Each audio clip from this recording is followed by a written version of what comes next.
bore da iawn I chi. Gai ddiolch o galon I chi am y gwahoddiad i'ch anerchu y bore yma. Pleser o'r mwyaf ydy cael gwneud hynny, yn enwedig o gofio y flwyddyn hynod ddiddorol a digon llwyddiannus yn y pen draw ydym ni wedi gael hefo'n gilydd yr RhAG a minnau yn cydweithio ar achos Pontardawe.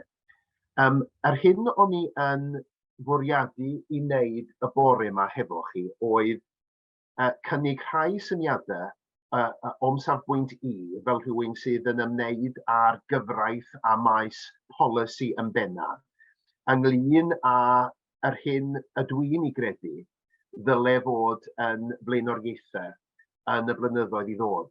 Mae hwn yn faes eang a mi fydd pawb yn dod i'r maes hwn hefo'i persbectif I hunan wrth gwrs. A dwi'n pwysleisio mai persbectif cyfreithiol sydd gen I yn benna. A falle fydd ym mhwyslais I falle ddymryn yn wahanol oherwydd hynny. Ond dwi'n gobeithio y bydd yna rai syniadau yn y cyflwyniad yma bore yma fydd yn sail gobeithio ar gyfer trafodaeth bellach yn y blynyddoedd I ddod. A dwi'n benodol yn mynd I sôn dipyn go lew am achos yn Pontardawe a rhai o'r gwersi penodol y gallwn ni ddysgu yn y marn I o'r achos hwnnw. Felly gadwch I mi obeithio medrai sicrhau fod y dechnoleg yn gweithio a dyna ni. Dwi'n gallu gweld ar y sgrin fod y cyflwyniad wedi gweithio. Felly y ddegawd nesaf, dyna chi sydd gen I mewn golwg a rhai syniadau ar gyfer sut y gallwn ni wella pethau a chryfhau y ddarpariaeth gyfreithiol o safbwynt y Gymraeg yn y maes cynllunio addysg. A dyma sydd gen I mewn golwg o ran yr hyn y hoffwn ni drafod efo chi'r bore yma. Mi wna I gychwyn wrth sôn am achos Pontardawe. Mi fydd nifer ohonoch chi'n gyfarwydd iawn ar achos hwnnw wrth gwrs, ond rhai o'na chi falle ddim. Fydd o'n gyfle beth bynnag I ni gloriannu pwysigrwydd yr achos a'r hyn y gallwn ni gymryd o ddyfarniad y llys ar gyfer y dyfodol.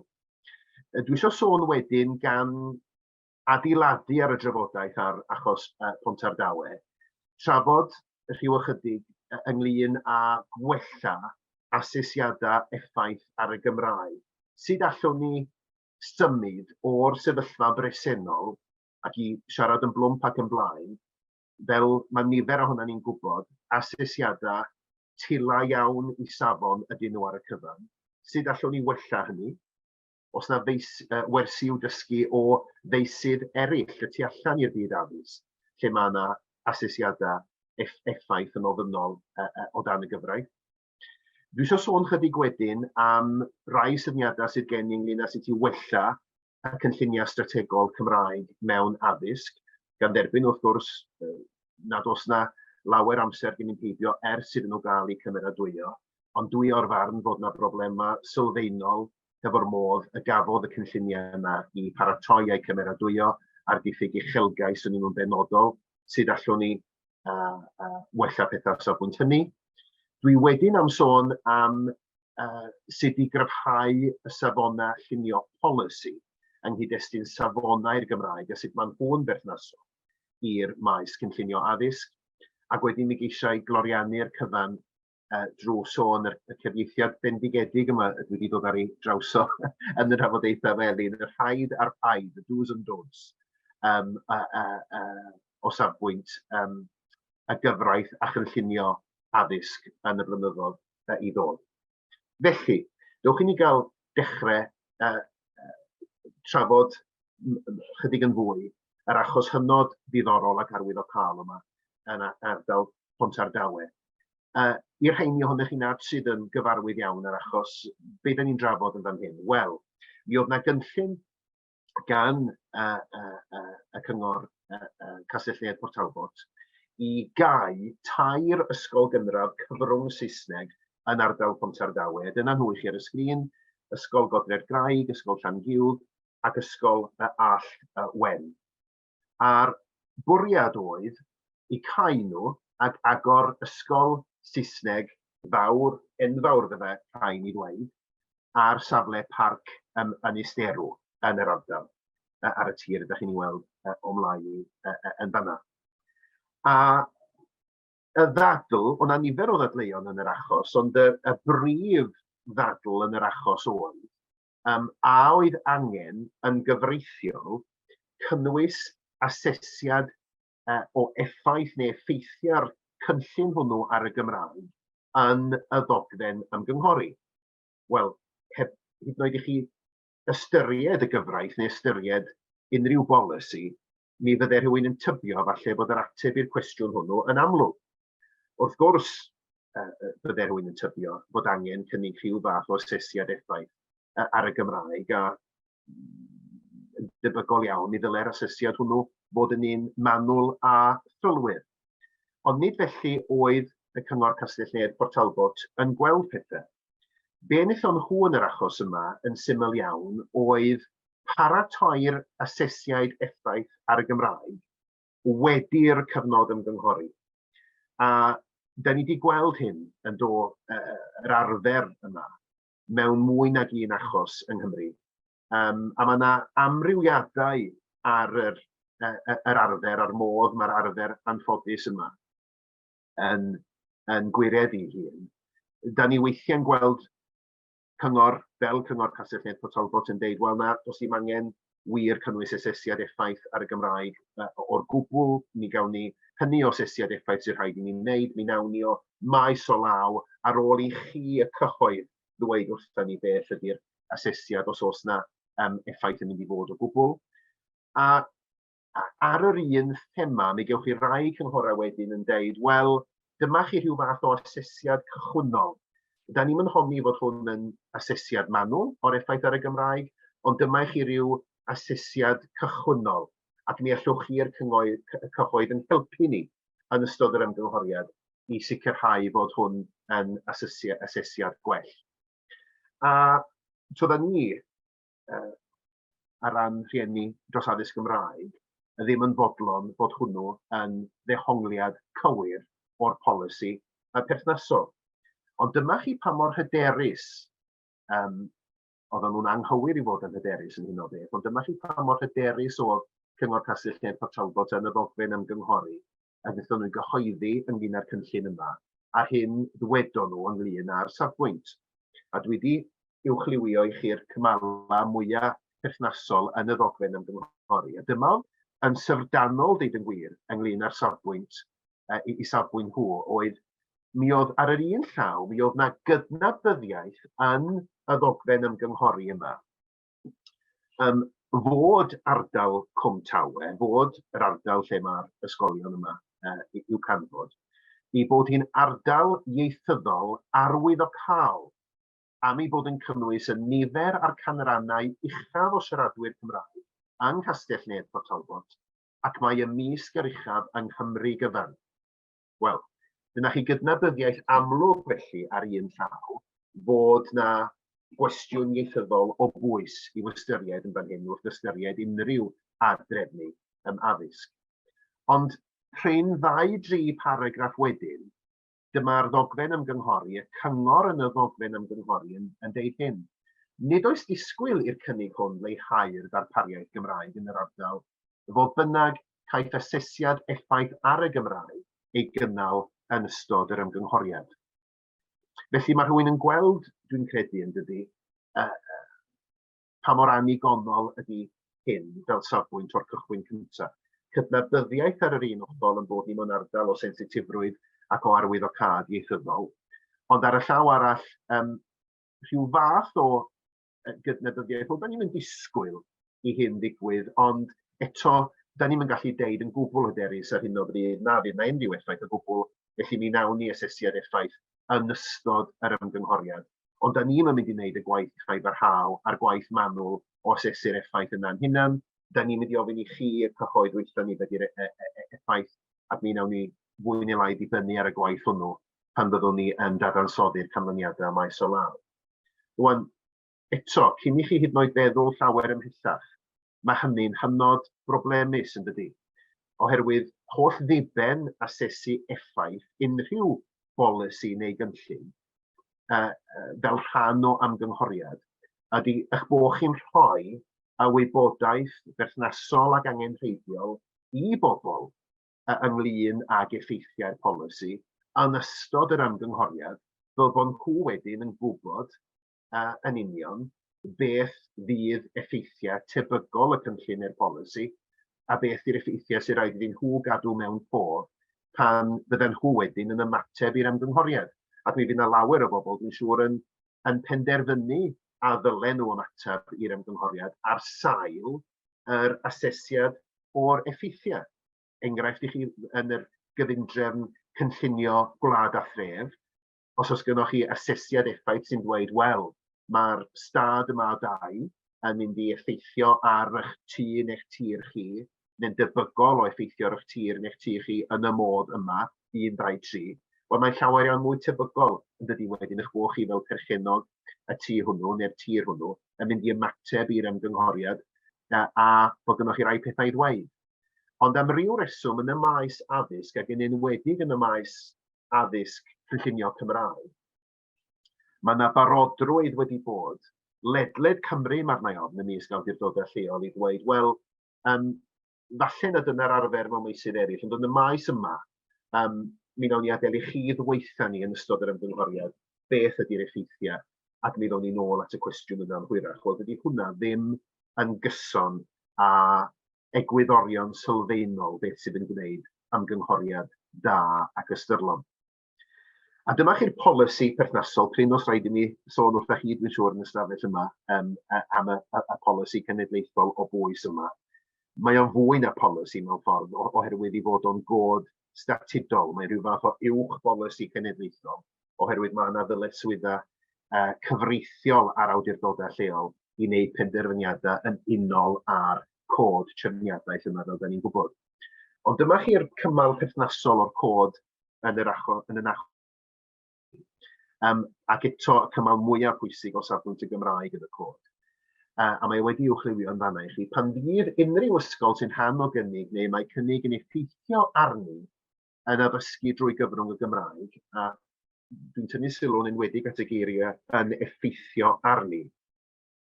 Rwy dyna oedd calon yr achos yma. Beth yn union ydy ysgol fydd yn cael ei effeithio gan y cynlluniau drefnu.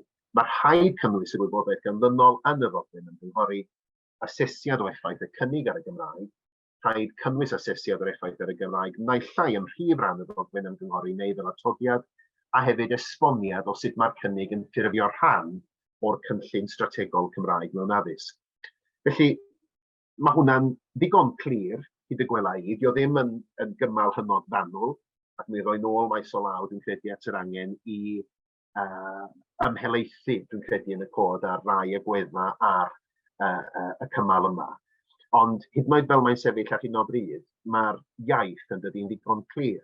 Mae'r rhaid, os ydy'r cynllun neu'r cynnig a drefnu ysgynnoch chi mewn golwg, os ydy o'n mynd i effeithio ar ysgol sydd yn addysgu drwy gyfrwng y Gymraeg, yna mae'r rhaid cynnwys asesiad effaith. Wan, be oedd y dadleuon yn yr achos? Be oedd y prif dadleuon yn yr achos? Wel, dadl y cyngor oedd, wel, does dim angen cynnwys asesiad effaith, hynny yw asesiad effaith ar y Gymraeg, yn y ddogfen ymgynghori, os ydy'r cynnig yn ymwneud ag ysgolion Saesneg yn unig. Felly, dadl nhw yn syml oedd, os mae jyst agor neu gau ysgolion Saesneg gyda chi, ac wedyn agor neu gau ysgol neu ysgolion Saesneg newydd, yna penderfyniad yn y maes polisi cynllunio addysg Saesneg ydy hwnna, felly does dim rhaid i chi wneud addysg asesiad effaith ar y Gymraeg o gwbl. Wel, pryn os rhaid deud i rheinion yn un ystafell yma heddiw ar rheinion sydd yn ymuno yn rhithwyr, mae hwnna yn o'i hun yn dydyn sydd yn swnio'n broblemus fel dadl, ond dyna chi oedd dadl a cyngor yn ei hanfod. Dim angen asesiad effaith oherwydd bod na ddim un ysgol Gymraeg oedd yn uniongyrchol yn rhan o'r cynllun. Doedd na ddim un ysgol Gymraeg oedd yn mynd i gael ei agor neu chau. A beth bynnag dwedodd y cyngor, hyd yn oed petasa angen gwneud asesiad effaith os oes na ysgolion Cymraeg eraill yn y darlun i bod bys yna rhyw fath o effaith arnyn nhw, hyd yn oed nad ydyn nhw'n rhan o'r cynllun. Dim yn ddigon i ddweud, wel, i gyfeirio at effaith bosibl ar yr ysgolion hynny.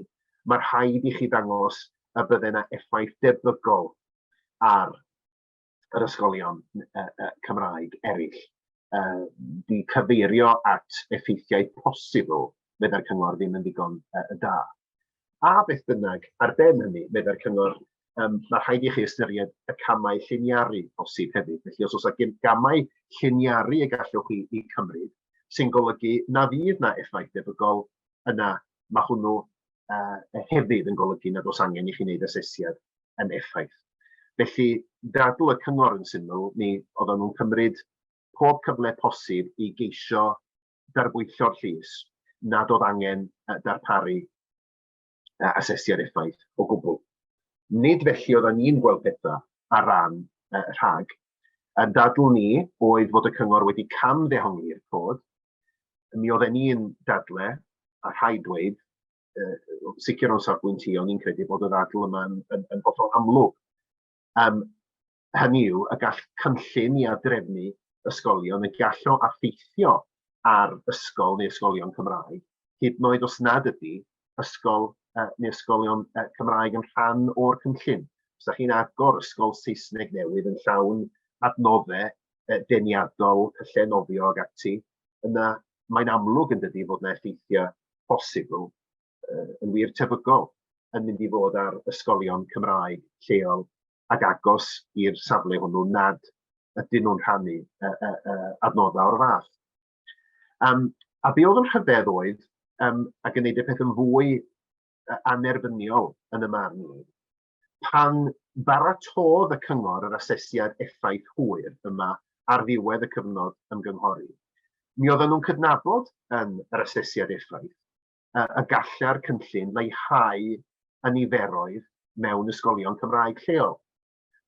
Rwan oedd hwnnw yn rhywbeth ddyle fod wedi bod yn amlwg ar wyneb y ddogfen ymgynghori ac yn rhywbeth y dyle'r cyhoedd fod wedi bod yn ymwybodol ohono fo yn ystod yr ymgynghoriad ei hun, nid rhywbeth oedd yn cael ei dynnu allan o'r het os hoffwch chi ar ddiwedd y cyfnod ymgynghori, pan nad oedd na gyfle pellach i bobl erbyn hynny i fynegu barn ar y cynnig yn ystod beth sy'n cael ei alw'n gyfnod ffurfiannol y cynnig, hynny pan mae'r cynnig yn dal i cael ei drafod.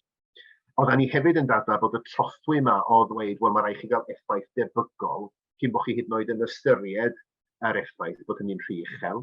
Oedden ni'n dadla bod hi'n ddigonol i chi ddangos posibilrwydd realistig o effaith.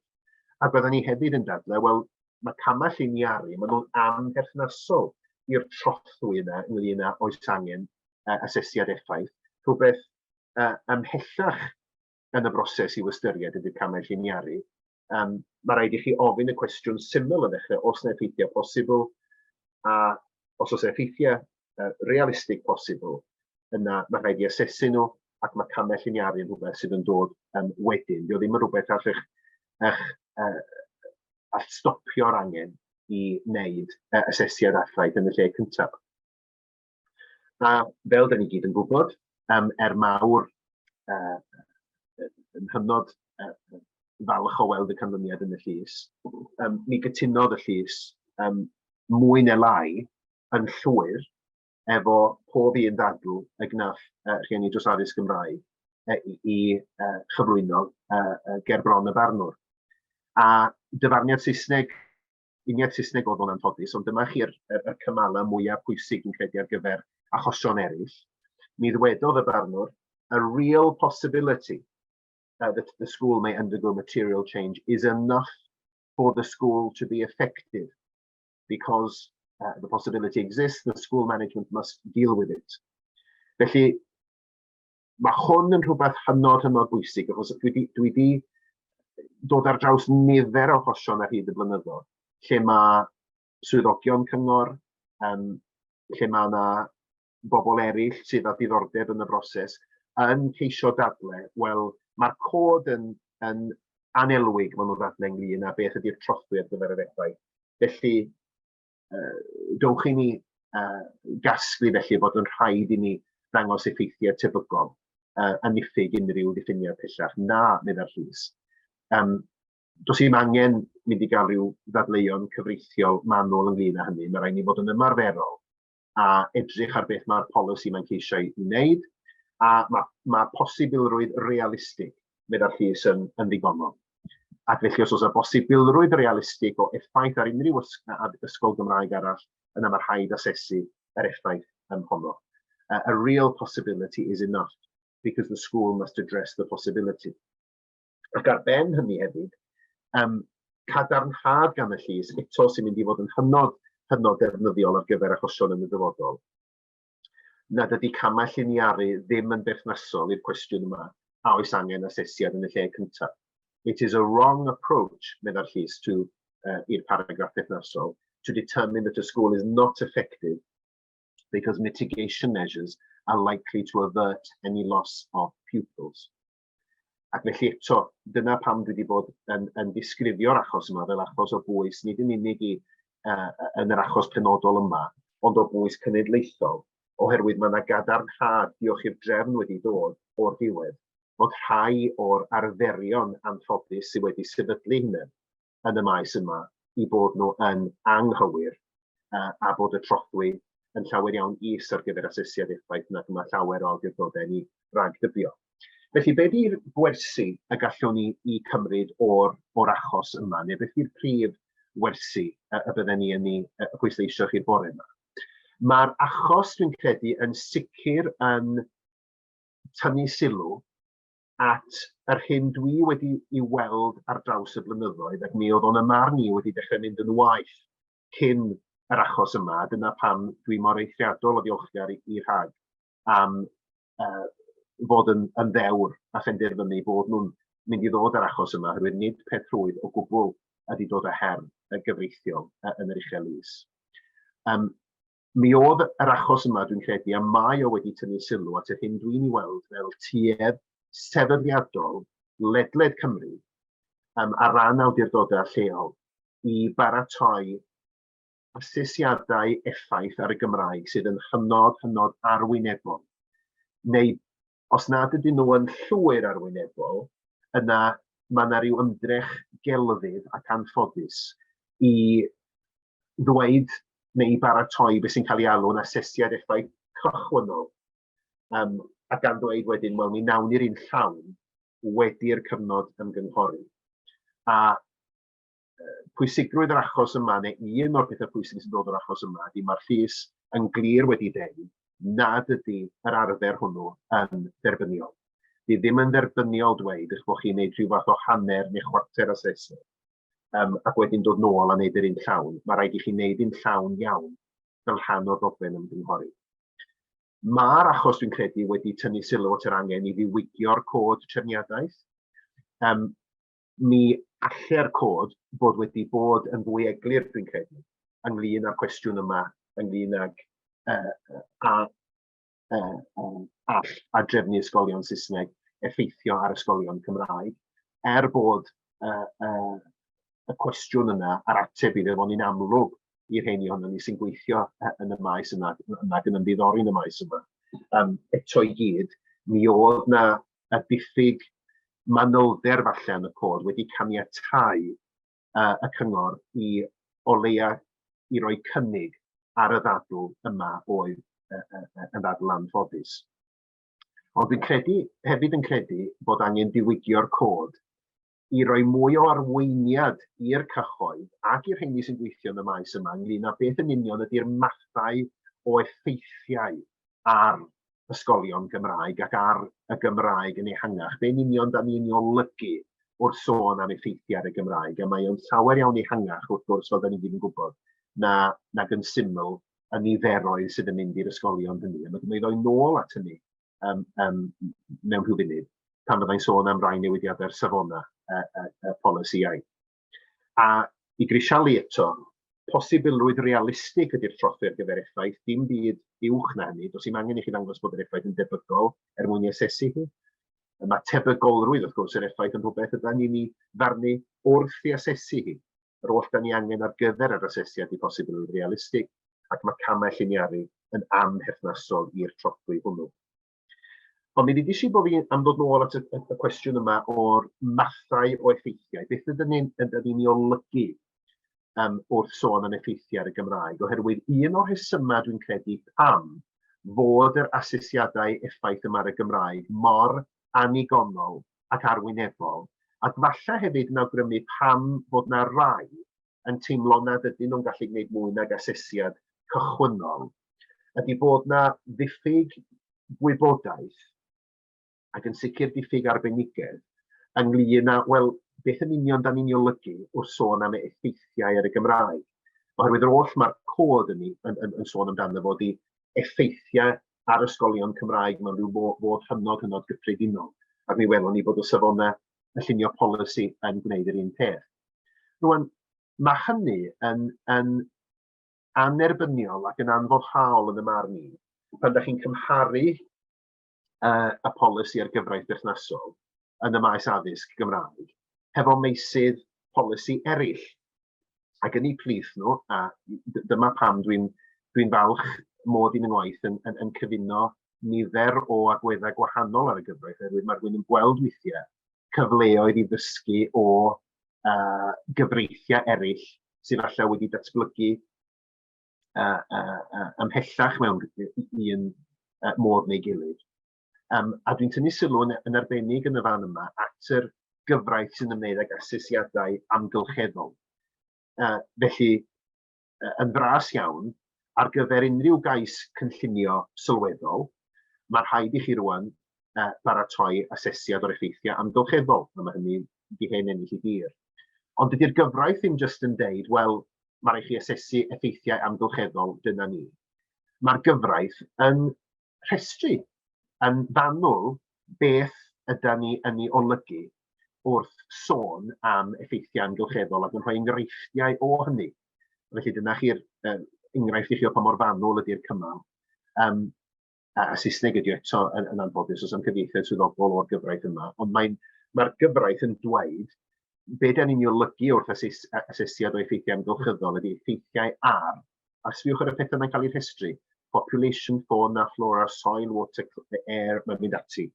Ac wedyn mae yna gymhala pellach yn ymhelaethu'n pellach wedyn ar yr hyn yn union yda ni'n olygu wrth sôn am effeithiau amgylcheddol.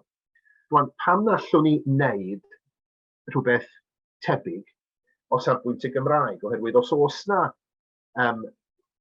ansicrwydd ynglŷn â'r hyn ydyn ni'n olygu wrth sôn am effeithiau ar y Gymraeg, yna mae'n rhaid i ni hyd y gwela i fod yn fwy cynnig mwy o gymorth yn y cod ac yn y gyfraith yn ehangach ynglŷn â'r mathau o effeithiau ar y Gymraeg, neu o leia i roi enghreifftiau o'r mathau o effeithiau sydd gynnon ni mewn golwg. A beth ydy y mathau o effeithiau? Wel, hyd y gwela i, dyma chi'r rhestr y byswn i'n ei gynnig, a dwi'n siŵr y bysau y nifer ohono ni yma'r bore mae'n gallu cynnig pethau gwahanol ychwanegol i'r rhestr yma, ond dyma chi beth swn i'n dybio fysa'r rhestr sylfaenol y dylid i gynnwys yn y cod trefniadaeth. Bod ni'n ystyried yr effeithiau ar nifer y siaradwyr Cymraeg, yn gyffredinol neu mewn un ardal sector neu grŵp penodol, ar drosglwyddiant y Gymraeg yn enwedig o fewn y teulu, y Gymraeg yn y gweithle, y defnydd o wasanaethau Cymraeg, y defnydd cymdeithasol yr Gymraeg, pa mor weladwy ydy'r Gymraeg, is-adeiledd cymdeithasol, economaidd a diwylliannol cymunedau Cymraeg, effeithiau ar gyfleoedd i ddysgu'r Gymraeg, y defnydd da ni'n ei wneud o'r Gymraeg yn y maes digidol a thechnolegol, cyfleoedd i astudio drwy gyfrwng y Gymraeg, cynllunio ieithyddol ac ymdrechion i warchod a hyrwyddo'r Gymraeg. Yn rhestr i di honno, yn amlwg mae honno'n rhestr y gellid i thrafod a fydd y rai o syniadau gwahanol. Ond dwi'n credu bod ni wedi cyrraedd safbwynt rwan, neu cyrraedd man, lle mae'r rhaid i ni oherwydd bod yna gymaint o arferion anigonol o safbwynt yr asesiadau effaith. Mae'r rhaid i ni o leia i fedru dweud, dwi'n credu, rheini ohono ni sy'n ar ochr y ddadl yn dweud bod yr asesiadau yma'n bwysig. Mae'r rhaid i ni wneud mwy, dwi'n credu, i roi canllawiau cliriach i'r awdurdodau lleol sy'n gorfod paratoi'r asesiadau effaith yma, o beth yn union da ni'n olygu efo wrth gyfeirio at effeithiau ar y Gymraeg. A drwy hynny wedyn, bod ni falle'n cynnig fframwaith neu strwythur ar gyfer asesiad mwy manwl na'r asesiadau sy'n cael eu paratoi ar hyn o bryd.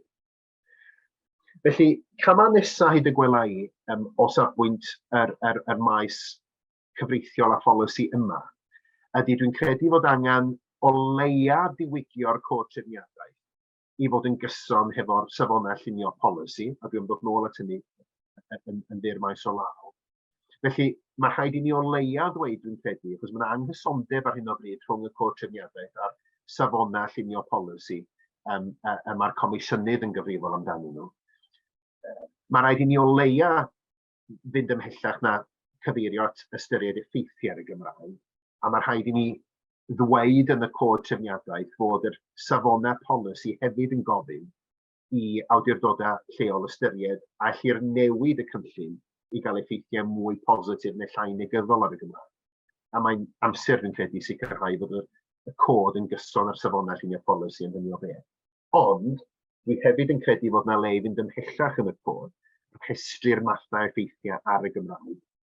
A hefyd, dwi wedi bod yn gofyn am hyn ers blynyddoedd, a dwi'n gwneud yn fwy o'r farn rwan bod hyn angen rhywbeth. Mae angen i Gomisiynydd y Gymraeg fod yn ymgynghorau statudol ar gyfer yr asesiadau effaith yma, yn yr union yr un modd ac mae Cyfoeth Naturiol Cymru yn ymgynghorau statudol ar gyfer yr asesiadau amgylcheddol. Mae angen sicrhau fod yna arbenigedd cenedlaethol allanol sydd yn cynnig ac yn mynegu barn ar ba mor ddigonol ydy yr asesiadau effaith yma pan nhw'n cael eu paratoi. A thrwy hynny wedyn, wrth gwrs, mae rhywun yn sefydlu mwy o arbenigedd. Rhai syniadau sydd gen i wedyn ynglyn i symud i ffwrdd oddi wrth achos Pontardawau ac i edrych yn ehangach ar y cynlluniau strategol Cymraeg mewn addysg. Elin eisoes, wrth gwrs, wedi sôn amdanyn nhw y bore yma. Mae gen i bersbectif anghyffredin falle ar y cynlluniau strategol Cymraeg mewn addysg yma, oherwydd dwi o'r cychwyn wedi bod a diddordeb mawr yn y berthynas rhwng y cynlluniau strategol yma a'r cynlluniau strategol ydym ni'n paratoi yn y maes cynllunio Gwlad a Phren. Ac eto gofyn y cwestiwn yma, os na wersi y gallwn ni dysgu o arferion da wrth baratoi cynlluniau strategol yn y maes yna. Onid oes angen i ni ofyn cwestiynau mwy sylfaenol yn hyn o beth, a ni prif nhw, pam ydym ni'n mynd i'r fath ymdrech, ac mae'n iawn yn bod ni'n mynd i'r fath ymdrech, ond pam bod ni'n mynd i ymdrechion sylweddol pan ydym ni'n paratoi cynlluniau strategol yn y maes cynllunio Gwlad a Phren. Pam ydym ni'n mynd i ymdrechion sylweddol i sicrhau fod yna broses broffesiynol gan gynnwys grondawiadau cyhoeddus ag ati.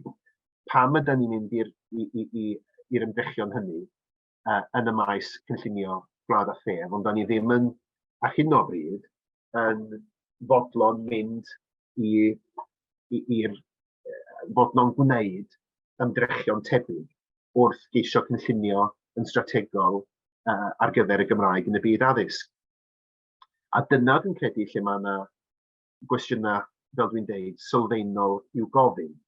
Mi fyddwch chi'n ymwybodol bod yna ddyletswydd cyfreithiol ar awdurdodau addysg i gynhyrchu y cynlluniau strategol yma. Tydi siwrna'r cynlluniau presennol, neu llawer ohonyn nhw ddim wedi bod yn un rwydd fel fydd llawer ohonych chi yn gwybod, mi oedd yna bryder gwirioneddol ynglyn â safon y cynlluniau strategol cyntaf, neu'r drafftiad yn gallwn nhw baratoi, wrth gwrs mi oedd yna broses bellach wedyn o geisio i gwella nhw. Ond mae'r ffaith fod y drafftiau cyntaf yna, neu nifer ohonyn nhw wedi bod mor anigonol, dwi'n credu yn dweud rhywbeth wrthyn nhw am y broses o'i paratoi nhw. A mater o raid oedd wrth gwrs, oedd yna ddim amser i wneud newidiadau mawr yn gyfreithiol i'r broses ar gyfer paratoi y cynlluniau strategol cyntaf yma. Ond dwi'n credu rwan wedi i ni gymeradwyo y cynlluniau strategol o'r diwedd, Dwi'n credu bod na angen rhywun edrych yn ôl a gofyn rhai cwestiynau ynglyn â'r broses a gofyn a allwn ni wella'r broses yn sylweddol ar gyfer y tro nesaf ac os angen i ni wneud rhai newidiadau cyfreithiol polisi sylweddol mwyn ceisio sicrhau hynny. Dwi'n credu bod yna newidiadau sylfaenol a sylweddol sydd angen ei gwneud. Mae'r cynlluniau yma, fel y byddwch chi'n ymwybodol, cynlluniau 10 mlynedd ydyn nhw, ac mae yna adroddiadau adolygu blynyddol sydd angen cael eu paratoi. Ar hyn o bryd, rôl Comisiynydd y Gymraeg ydy fel un o'r ymgynghoreion ar y dechrau'r broses. Felly mae yna gyfnod 8 wythnos dwi'n credu o ymgynghori ar y cynlluniau strategol. Ac mae'r Comisiynydd y Gymraeg yn un o nifer o ymgynghorion sydd ar gallu i gyfrannu at y broses bryd hynny. Ond dio ddim yn gyfnod, yn enwedig os ydy rhywun yn gobeithio am rhyw fath o gyfraniad arbenigol sylweddol, tydi 8 wythnos falle ddim yn gyfnod hirfaeth ar gyfer cynnig sylwadau manwl ar ddogfen mor bwysig, bydden ni'n dadla'n sicr. Ond y broses ydy, ar hyn o bryd, ydy bod yr cynlluniau yn cael eu paratoi, ac wedyn mae gweinidogion Cymru yn gorfod i cymeradwyo nhw maes o law neu tynnu sylw at unrhyw ddiffygion. Ond yn fras iawn, mae safon y cynlluniau strategol yma, ei bod nhw yn well yn ei ffurf terfynol, na yn sicr na rhai o'r drafftiau cychwynnol y gafodd eu paratoi. Mi fyswn ni yn dweud yn barchus bod hyd yn oed safon llawer o'r cynlluniau terfynol yna yn ddigon isel yn gyffredinol. Nid yn unig o safbwynt nid yn gymaint, ddylwn i ddeud, o safbwynt mynegiant ag ati, ond o ran y diffyg uchelgais. Os mae nod cynllun strategol ydy i geisio cynllunio ar gyfer rhywbeth mor bwysig ar ddarpariaeth addysg Gymraeg dros gyfnod o 10 mlynedd, yna dwi'n credu i bod hi'n rhesymol i ddisgwyl cryn dipyn o uchelgais yn y cynlluniau hynny. A heb fynd i fanylu'n ormodol ar gynlluniau unigol a phenodol y bore, dwi yn sicr o'r farn, ac falle fod o'n ganlyniad i'r ffaith bod y cynlluniau terfynol wedi gorfod cael eu paratoi ar dipyn o frys oherwydd bod y drafftiau cychwynnol yn annigonol. Dwi yn sicr o'r farn bod yna diffyg uchelgais eithriadol yn y cynlluniau strategol yna.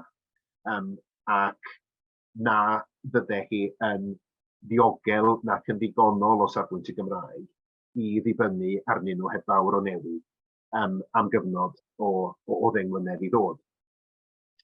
Felly, yr hyn ydw i'n credu sydd ei angen ydy, oherwydd dwi'n credu bod rhaid i ni gydnabod bod yna broblemau sylweddol wedi bod efo'r broses o baratoi y cynlluniau strategol yna, sy'n golygu dwi'n credu bod rhaid i ni edrych yn sylfaenol iawn ar y broses o'i paratoi nhw. Dwi'n yn credu yn sicr fod angen adolygiad cenedlaethol o'r holl gynlluniau strategol presennol yn llawer iawn cynt na diwedd y cyfnod 10 mlynedd presennol, a adolygiad llawer iawn mwy trylwyr na'r hyn sy'n ofynnol ar hyn o bryd o'r cynlluniau presennol wrth ofyn am adolygiadau y blynyddol. A yn realistig, allai'n rhagweld y bydde hynny'n gallu digwydd cyn falle 2025 a 2026. Ond mae angen proffesiynoli y broses o baratoi y cynlluniau strategol yna llawer iawn mwy. A'r gwersi dwi'n gallwn ni i dysgu o'r gyfundrefn gynllunio ydy bod angen gwneud llawer iawn mwy o ddefnydd, ac os nad ydy'r arbenigedd yma'n bod ar hyn o bryd, yna mae angen i sefydlu fo. Bod angen i ni sefydlu neu ffurfioli rhyw fath o uned gynllunio addysg o fewn swyddfa'r Comisiynydd i roi cyngor ar y broses gynllunio addysg strategol Gymraeg o'r cychwyn. A dyna chi sydd yn digwydd efo'r cynllunio Gwlad a Phref. Mae gennych chi'r arolygwyr cynllunio sydd yn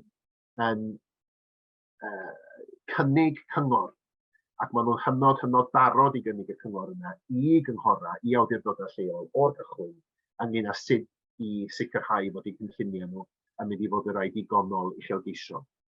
A beth fydd yn digwydd maes o law wedi pan fydd y cyngor wedyn yn paratoi'r cynlluniau yna, ar sail y cyngor maen nhw wedi gael ac yn defnyddio'r cyngor yna, mi fydd yna ymchwiliad cyhoeddus wedyn o dan arweinydd neu arolygydd arall fydd yn edrych ar y cynllun o'r newydd ac yn cynnig cyngor ac argymhellion proffesiynol pellach ar gynnwys y cynllun strategol hwnnw.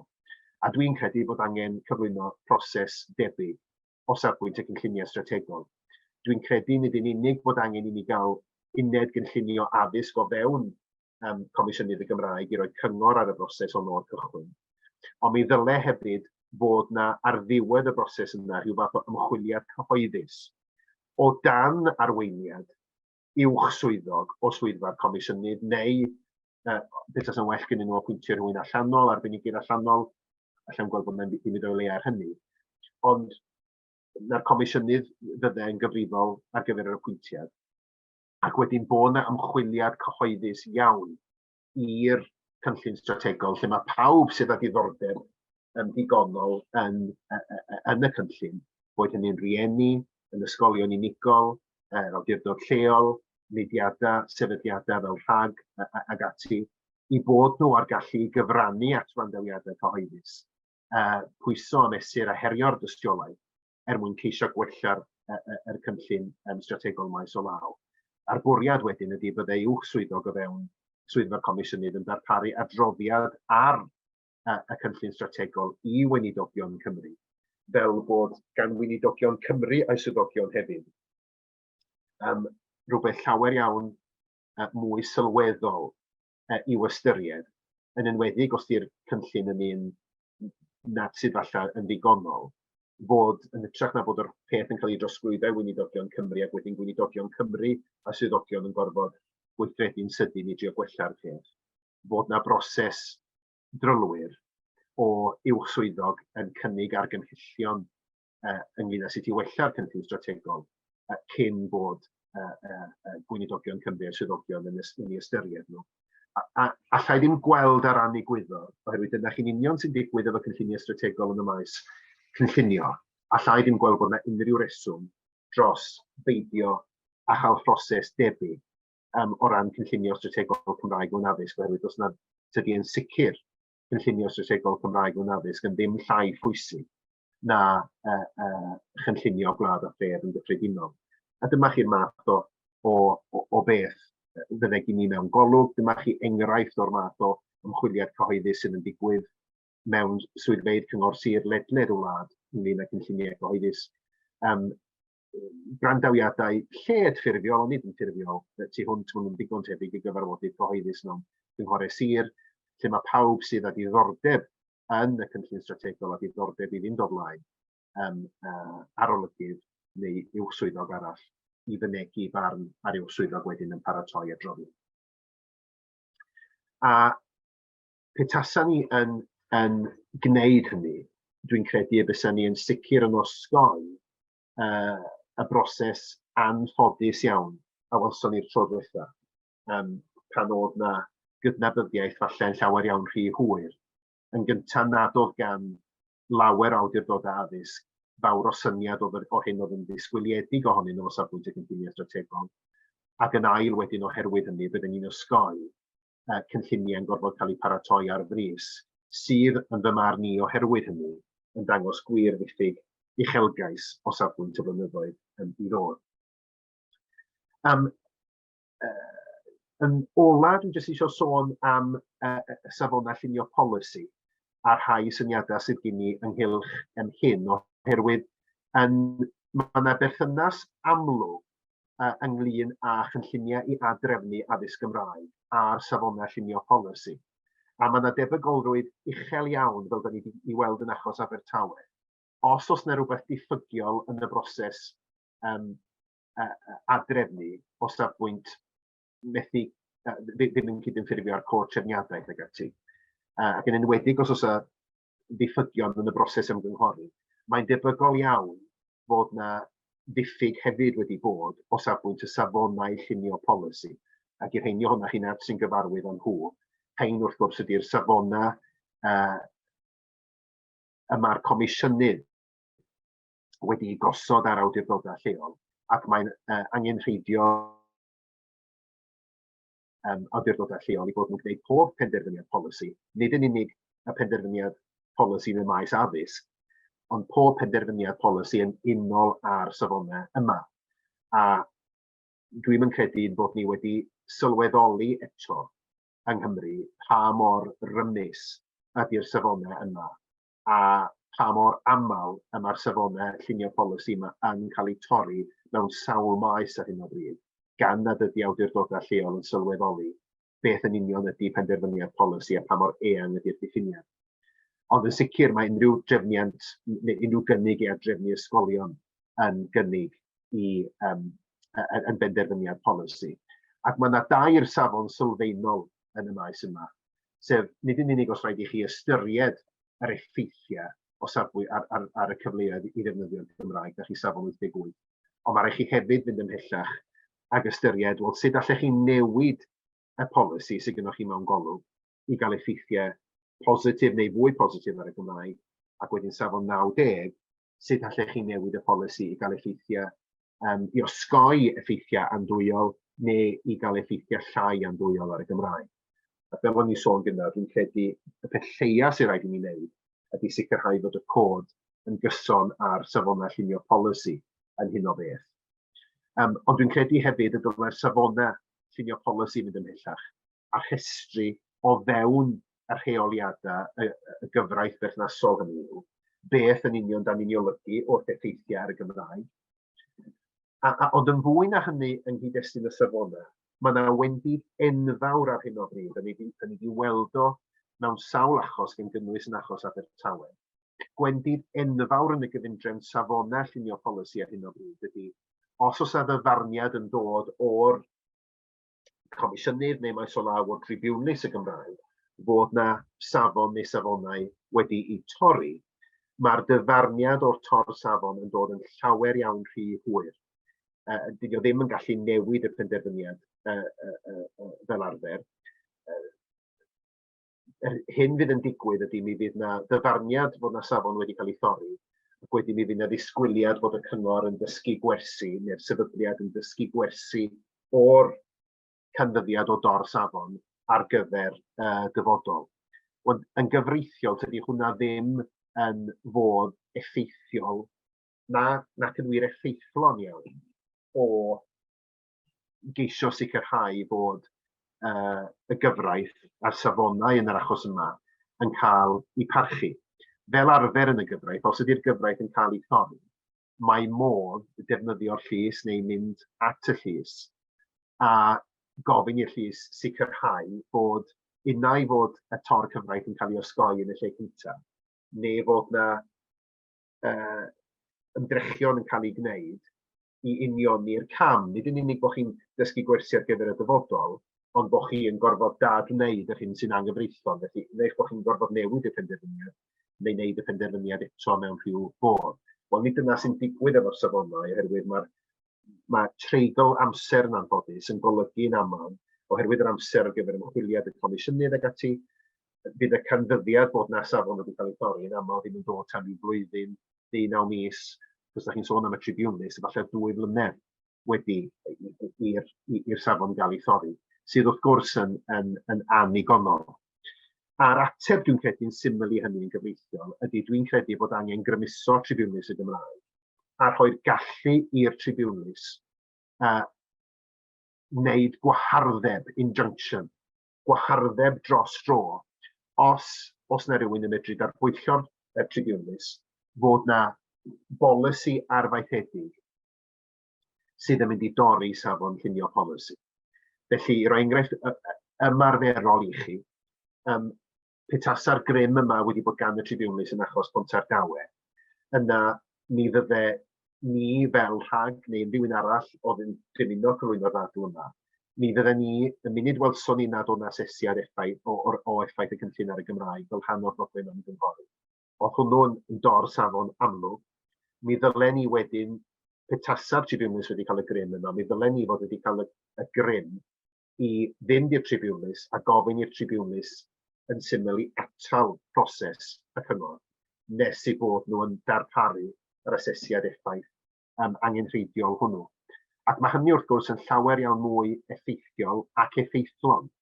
Ffordd llawer iawn mwy effeithiol o gael y maen i'r wal a sicrhau bod y Gymraeg yn cael ei parchu, na gwneud rhyw ganfyddiad misoedd, blynyddoedd wedyn bod na safon wedi cael ei thorri mewn modd anffodus mewn un achos anodd o'r beth digwydd eto. Felly, dwi yn credu, ac mi fydde fo'n rhywbeth pwysig i'w wneud dwi'n credu hefyd o safbwynt ceisio gwella hygrededd y tribiwnlys.